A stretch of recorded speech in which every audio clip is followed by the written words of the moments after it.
Like, let's say you are in a situation with a flare up where you literally can't do anything Right. with your body. So there are two types of visualization that I'd like to describe, and I've used both of them. The first one, I think I'll just describe. The second one, maybe we could take 30 seconds or so to do together.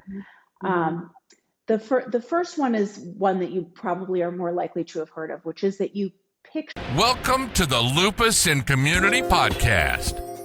Real stories, honest conversations, practical support, and lupus broken down in clear, simple language.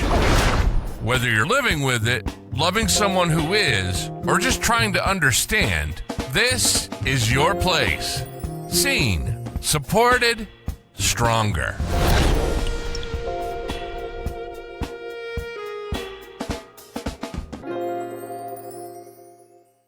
First of all, thank you so much for having me and inviting me to do this. It's so nice to collaborate with you. It was wonderful. I just been seeing your posts and been following you for quite a while, and just clicked, hey, this will be an excellent idea to do a live together, so. When you first asked me, my first thought was, well, I'm not an expert in lupus, but then I thought, but I have had extensive experience with injuries in my own body where there was a lot that I could not do. And so I can come from that perspective. Everybody is unique and everyone needs to learn to listen to their own body, but I can speak to trying to rebuild a yoga practice when there was a lot that I could not do. I had a very traumatic birth with my younger son, and I had a huge abdominal separation and an umbilical hernia, and probably 3/4 of traditional yoga poses were contraindicated for me for a couple of years after that. And I also have just spent 2 years with a frozen shoulder where at my worst, I couldn't lift my arm over here. So I was a yoga teacher who could not do a downward facing dog. So I know how frustrating that can feel. And I think the biggest mindset shift that was helpful to me was focusing on what I could do and not what I couldn't.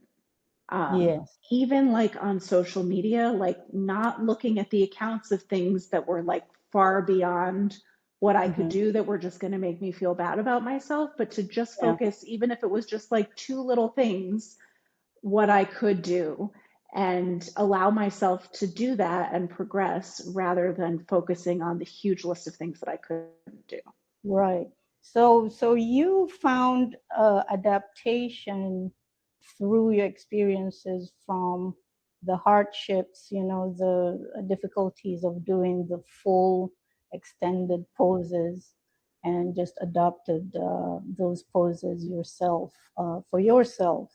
That's how you came about it. Well, I'm glad you're here. I just wanted to start by wanted to ask our participants if they've ever had a time where they need to move, but their body just couldn't quite feel up to it, and if so, this is the right place to be. I just want to welcome everybody to what do we call this session again? We called it Come As You. I loved the title you came up with, which is Come As You Are. Come As You Are, a chair yoga. I want to welcome everybody to this session with Fatima, that's me, and Sara, Neufeld. So we kind of started a little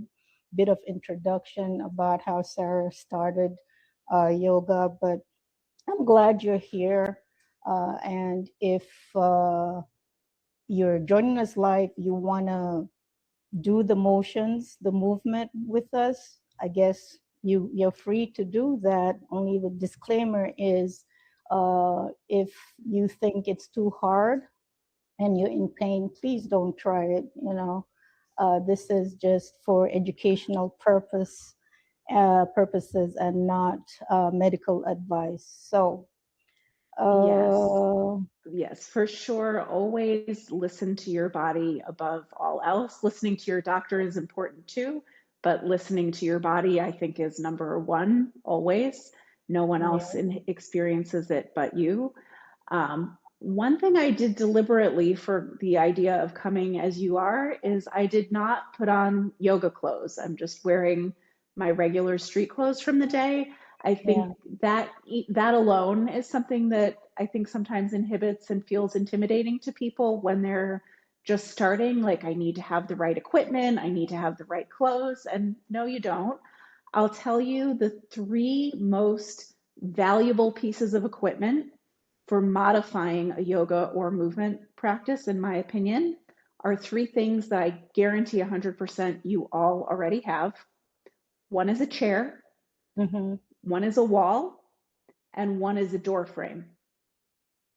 So I thought I can show you a couple things using each of those, but I would like to start even more basic. Like, let's say you are in a situation with a flare up where you literally can't do anything with your body. So there are two types of visualization that I'd like to describe, and I've used both of them. The first one, I think I'll just describe. The second one, maybe we could take 30 seconds or so to do together. The first one is one that you probably are more likely to have heard of, which is that you picture yourself doing the thing that you want to do. And you don't, not to picture something necessarily that's like you want to run a marathon and you can't even walk across the room, but picture the walk down the street, or even like the 5K, like something that is maybe ambitious but within reach, that you could actually believe is possible for you. And you picture it as though it's happening. You, like, what are you wearing? What does it smell like? What are you hearing? Who are you going to call first to tell that it's happened? So you can get your body in the state of excitement that this is coming to me, even if it's not here yet. And I want to pause and honor this this option. It just goes a long way to show you that there are many ways of practicing movement, or of benefiting from movement. Because the research shows that just mentally rehearsing movement has huge benefits. Can activate those regions in your brain and the pathways for motor for movement, such that it feels like you're actually doing that movement. That was awesome. I really haven't seen the research until you told me about it. There's some cool research on it. When I was in a flare. Sorry, go on. No. I think that I just have found that very useful when I have been feeling frustrated and helpless at my own abilities, to help to shift the mindset.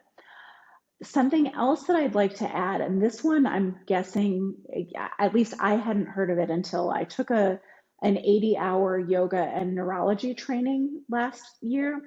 And the way that they encouraged us to do visualization seemed completely counterintuitive when I first heard it. But if you think of your brain's number one job as being to keep you safe, your body is not going to allow you to do a movement that it's afraid is going to hurt you. And I think you can speak to your own experience, Fatima, but for me, as I've been overcoming injuries, and perhaps as you're overcoming an illness, or coming up from a flare of an illness that's chronic, you're worried about getting hurt if you try something that's too hard. That makes sense. So the visualization is not that you picture everything going great, but you actually picture what you are afraid of happening. Like, I'm afraid I'm going to fall if I try standing on one leg. But then you picture yourself overcoming the obstacle and getting back up again. You picture yourself like, I'm not going to die if I have a 6-inch fall. Does that make sense? Yeah, yes, But it does. Absolutely. Then if it actually happens, you have trained your brain to be prepared, so your brain isn't going to be your self-sabotager. So maybe before we move our bodies, let's just close our eyes for about 30 seconds. And I think probably everyone has something physical that you would like to do that you can't do now, or something that you've been feeling afraid of.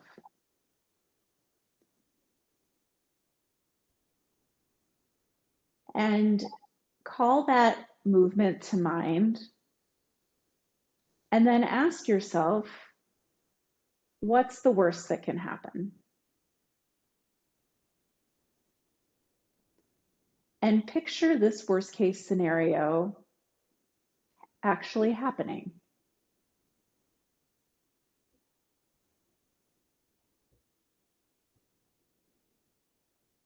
And picture yourself having the fortitude to survive and move through it.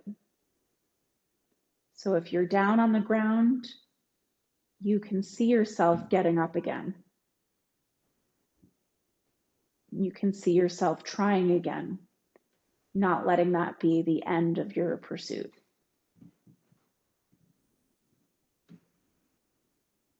You can see that you are a person who has the resilience to bounce back from setbacks.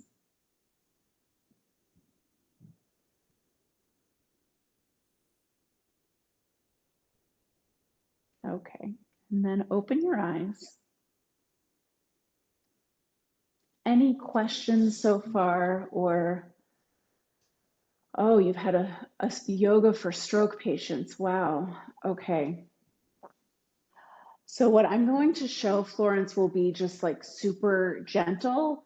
I would want to research specifically strokes to say like this is the routine, but follow along with us and see how this goes. I also would just like to mention one of my very favorite techniques for the nervous system that I think can just be great to get your body ready to move again. If you're able to stand, is just to stand barefoot in the grass or sand if you happen to be near a beach over the summer, but to just literally go out to your lawn. When I lived in part of New York City that didn't have a lawn, I would go to a park for this and just stand barefoot in the grass. If you are in a wheelchair and you can't stand up, you can just put your feet bare in the grass from a seated position. But the grounding just starts to get energy moving down into your legs and your feet. And I find it so soothing and helpful. But we're going to do a few things with a chair right now. Okay. Now, I'm using a chair that doesn't have arms, but if you have arms to your chair, there'll, I think, just be one thing that I'll give you an alternative for. So if you are just sitting in your chair for your work day, here's a couple things that you can do while you're sitting in the chair for anyone, and also can just be a nice way to gently start to reintroduce a little movement after a time without it. So the first would be a seated cat-cow, and I'm going to use my arms. Oh, the rounding. Just the rounding and the extension. This alone is getting your spine moving into flexion and extension. Getting your spine to move forward and back and side to side is so key to relieving tension in the body. So I think literally anyone who spends time sitting at a computer or on a device could be well served to integrate some seated cat and cow. And you don't have to use your arms if you want to just round, but it's kind of nice. You get a little more opening through the shoulders. Right. And would a modified position be if you had arms on your chair to just hold on to the arms? Yes, you can absolutely hold on to the arms if it's too difficult to move your arms, or you can just have your hands on your knees, which actually, when you round up into the cat, can help with the extension if your hands are on your knees. And then just come up like this. But the idea is just to get your spine moving forward and back. And then from there, I like to take the seated cat-cow into hip circles. And for that, actually, I would recommend having your hands on your knees, where you just lean back and come to the side. So your arms are going to stay relatively straight, and you're just making a big circle. And I don't know about you, but as I lean back, I feel a nice release in my low back. And then as I come around to the sides, I get a little opening through the sides of my waist. And once you've done a couple in one direction, you can turn around and go the other direction. Honestly, yoga is stretching. It's basically stretching, right? Well, so we could have a whole session just on defining yoga. I would argue from a movement perspective that any movement that links the breath with the movement can count as yoga. Anything that's focused on being in the present and being here in your body can count as yoga.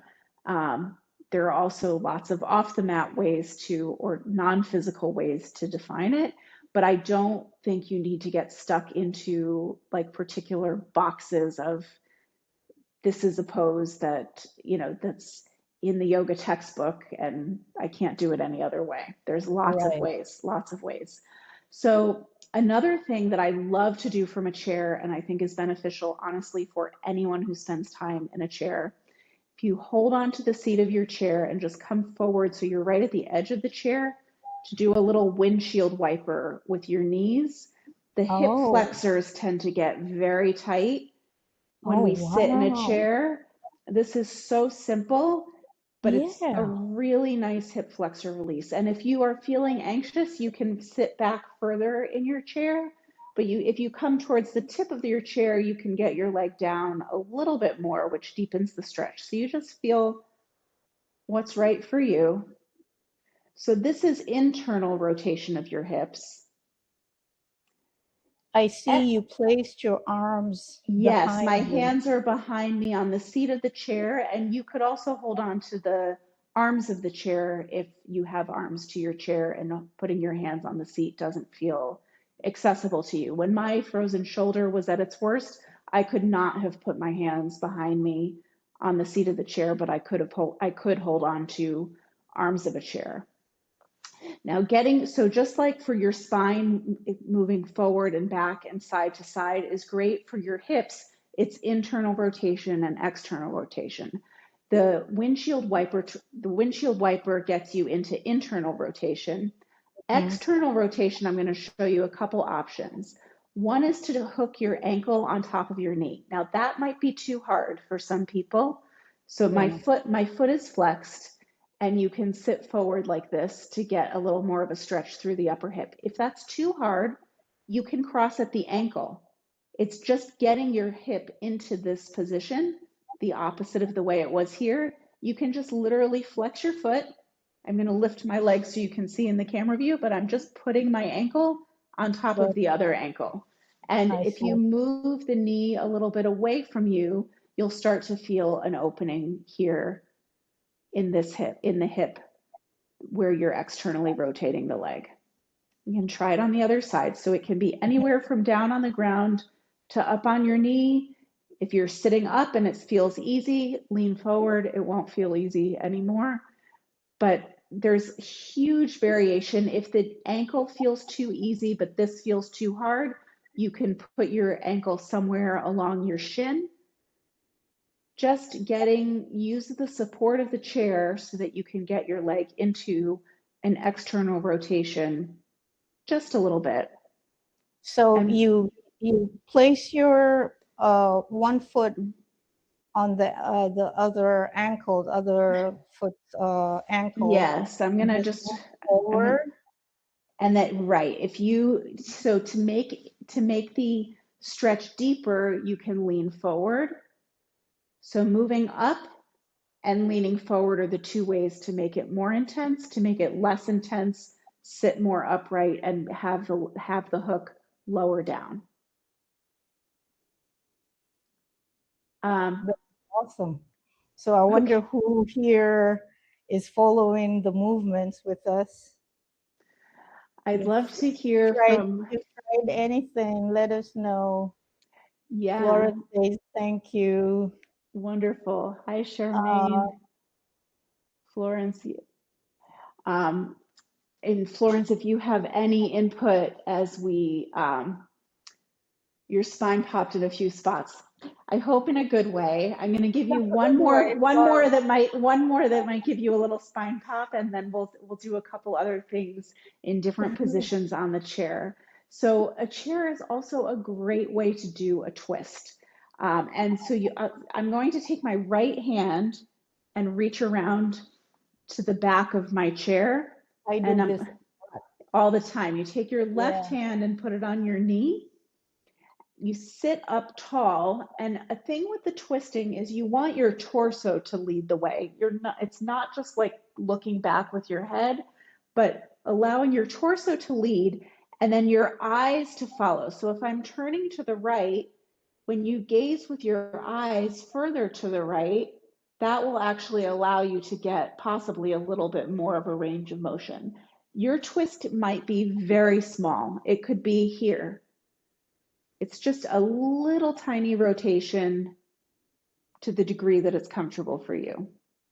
It doesn't need to be a crank, but think each inhale, lengthening out through the crown of your head so the spine elongates up. And then with each exhale, a little twist. On an inhale, come back to the center and we'll go to the other side. I should mention in general in yoga, breathing in and out through your nose is optimal, but if you need to breathe out through your mouth, that's absolutely fine. So here again, you just take your twist to the point that feels right to you. Inhale, extend up through the crown of the head, and exhale to twist. Okay. On an inhale, we'll come back to the center. I'd like to show you a couple ways to use the chair or a door frame to practice a squat, which you see in yoga, but is also just like a really basic movement for functional health that I think can be very challenging for a lot of people. And a great way to do it with the chair is to simply practice standing up and sitting back down in the chair. And you can practice it holding onto something if you need to, but it's nice to know that you have the chair there to catch you. You're not going to fall. You can hold on to, if you can have your chair next to a wall if you want to, and just practice standing and sitting with the chair. It seems so basic, but it is really, can really be beneficial. Another great way to practice squats with a chair is to hold on to the back of the chair or to hold on to a door frame. And you can just slowly start to come back like this. You don't need to come down that far. You can just hold on to it and if you hold and back up a little bit, it becomes a really nice traction through your spine, and it's also providing stability. So another way I love to do this is with the door frame. I'm just holding on to the door frame, and then you can lean back a little bit. You don't need to go far, but so this is getting the dual benefit that I'm strengthening my legs, and I'm also getting a really nice opening through the shoulders and the whole back. You can create like a little bit of traction by leaning back as you hold on to the door frame. So it's sort of like a little seesaw action. And then also from here, If you widen your legs a little bit, you can just do like a little sway side to side. Side lunges are also Oh yeah, great. it does look like lunges. Yeah, Yeah, the yeah. side lunges are great, but they're also hard. And this is like a really nice, accessible way to start them and just start getting some movement through the lower body. Wow. You Yeah, I can, must say the squat is functional because we bend and uh, we lose our muscles at a high rate by the time we're yes, 30. So the ability to squat, to lift, to go down and lift up our shopping, uh, it's we lose that when we're older. So yes. practicing squatting is a good way to strengthen the glutes. Yes, I'm going to show you another functional strength exercise with the wall. In yoga classes, we often see sun salutations, and it's a pet peeve of mine that teachers just assume that everybody can do a sun salutation, and every movement in the sun salutation can be quite challenging, but it includes a push-up from a plank. And a way, when I had my big abdominal separation, that was like a huge no for me. But something that I did for a couple years to work my way back up to it was a plank on the wall and a push up Mm-hmm, on the wall. So I'm going to just turn my camera so you can see me this way. mm-hmm. You can stand. I'm actually I'm working with my 12-year-old on this right now. He needs to be able to do push-ups for his taekwondo and he cannot. Oh, So okay. we're starting with the Starting, wall with the yeah, wall. If you good way put to your start.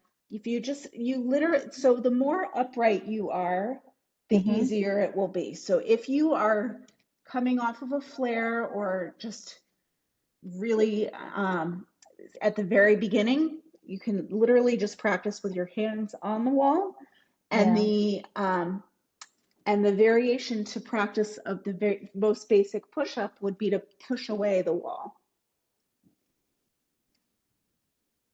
And to make it harder, you bring your feet back. And you can just bring your feet back an inch or so. You can go all the way until it's a fairly substantial challenge. And then you can work your way to lower surfaces eventually.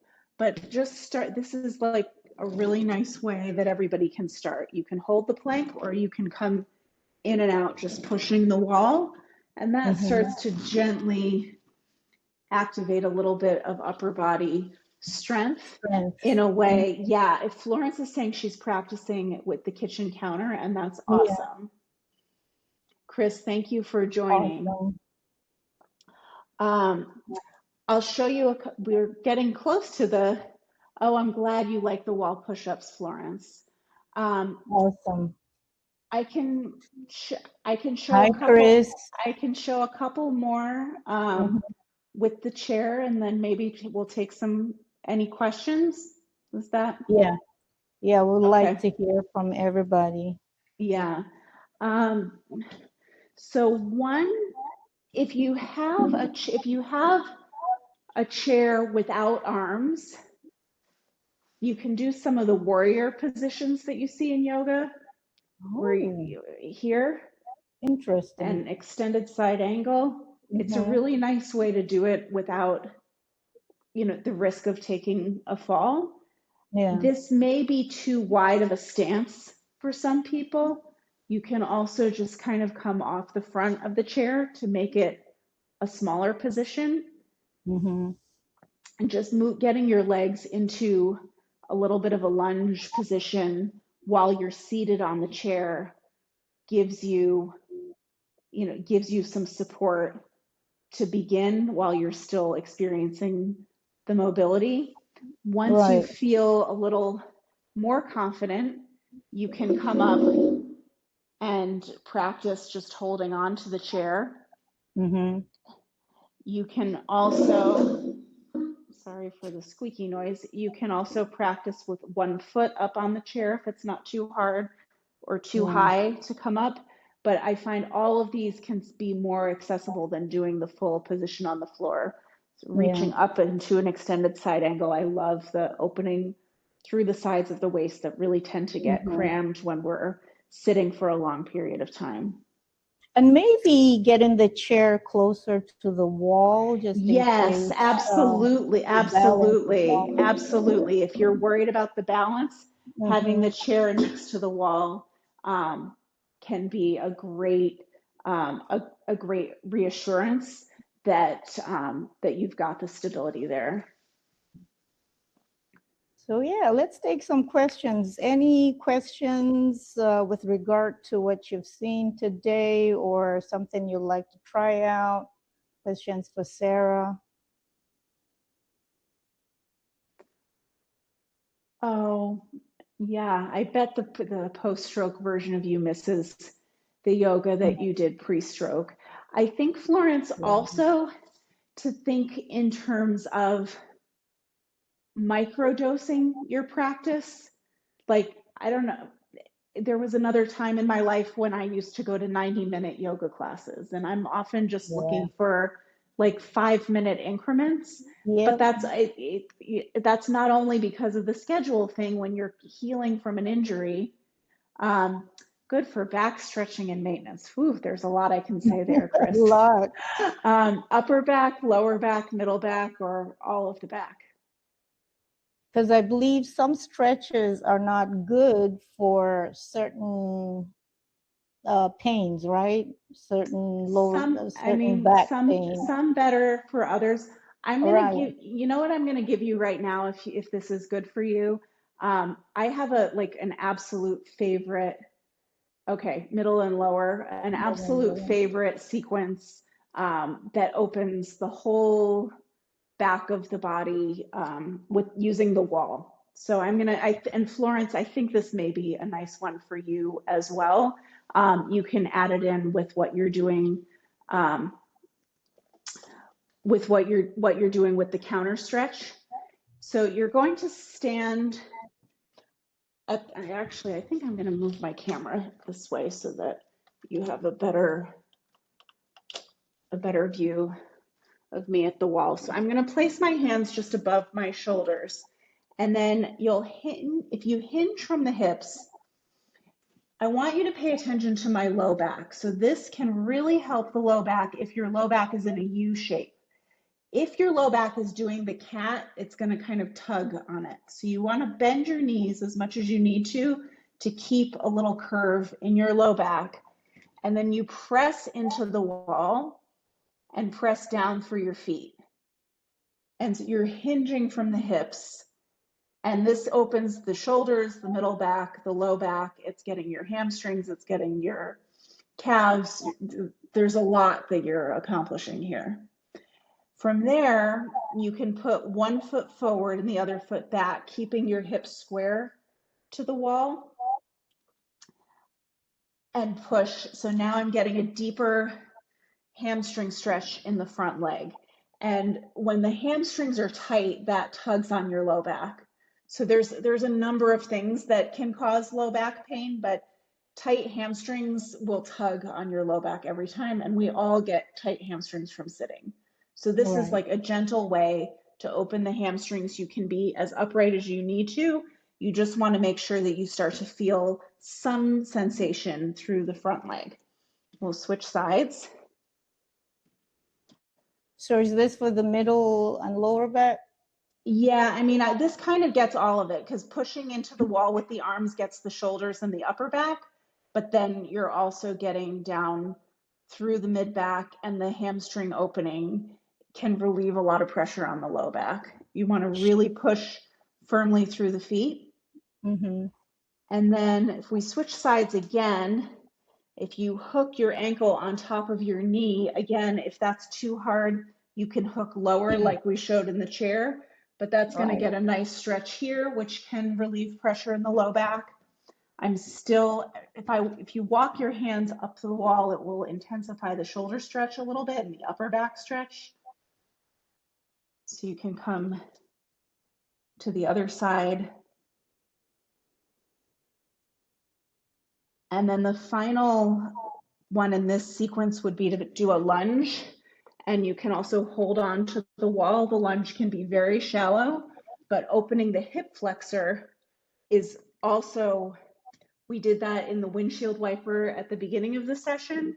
Those get so tight from sitting, and that can also tug on the low back, both releasing and strengthening the hip flexors can be super helpful. So we'll switch sides. And just to go back, so this is basically downward dog, but your arms are elevated. Yeah. So like you can't do downward dog, but you can do the L shape at the wall.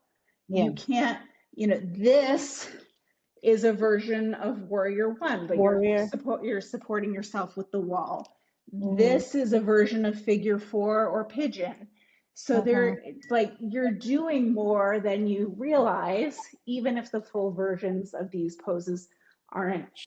Charmaine is asking what's knee helpful for pain. knee pain. Okay, again, we could be here all day, but Charmaine, I can send you a couple links to free videos on my site when we're done with this, but let me show you two. You're welcome, Chris. Two quick exercises. Chris, was that helpful? Yeah, he says thanks. Okay.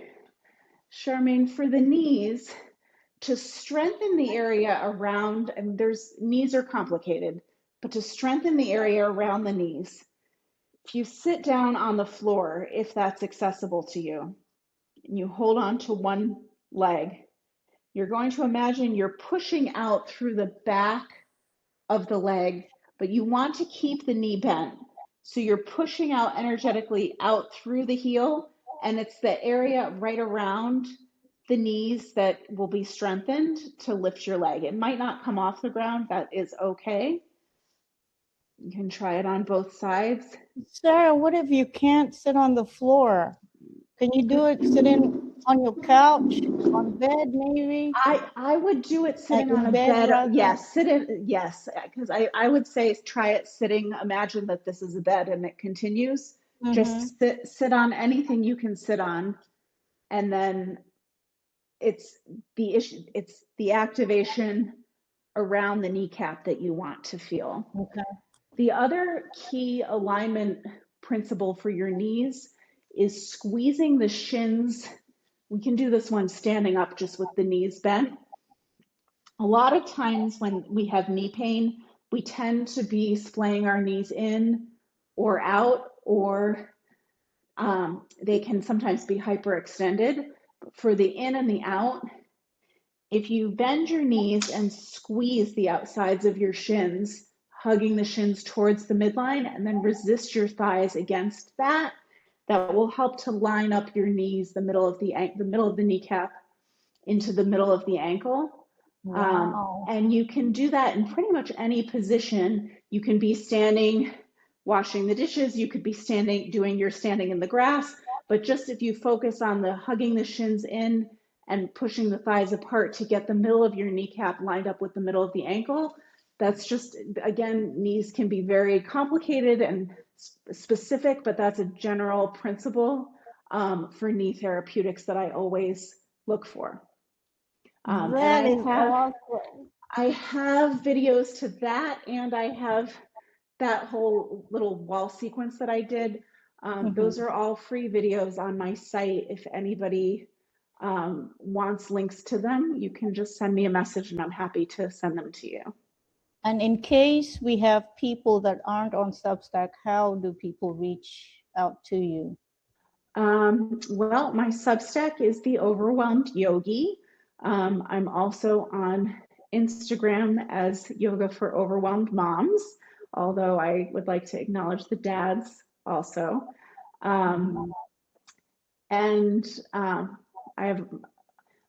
My website's in a bit of need of updating, but it's sarapamneufeld.com. I've been putting a lot of my energy into the Substack lately. I do a movement break on Mondays and a nervous system exercise on Thursdays. Those are both free. And then I do, for my subscribers, a longer class, like 15 to 20 minutes on every Sunday. Okay. And the free ones you just posted as a post, as a note? Yeah. I put them as posts, and then I usually restack them as notes. Yeah. And those are just like really quick things that you can do to add Well, thank into you your day to so much. hopefully make it a little easier. Yeah, thank you so much, Sarah, for time spent with us and showing us these wonderful poses. And so we've come to the end, and you can also find me on Substack at Lupus in Community. And by the way, this is also going to be a podcast, so people Oh, can amazing. listen. Yes, you can find Lupus in Community on YouTube, on Substack, and Instagram. So thank you all for being here. And we've all seen how we can make movement accessible and just make it easier and adaptable, right? That's my theme for this this month. Yeah. Writing the theme on adaptability and strength being just different in different ways, not just one way. Strength can be rest. Strength can be what you just showed us today. And so it's been wonderful. Thank you so Thank much. you. Yeah, Thanks, I everybody. would just leave with what we started with for those who weren't here at the beginning of the call, which is focus on what you can do, not on what you can't. Awesome. Thank you so Thanks much. so much. Have a Bye, great night. everyone. Bye.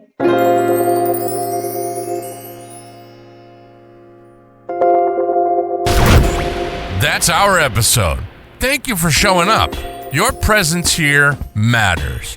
Share this with someone who needs it. Leave a review and find us on Substack or wherever you listen to podcasts. Your reviews help us reach more of the community.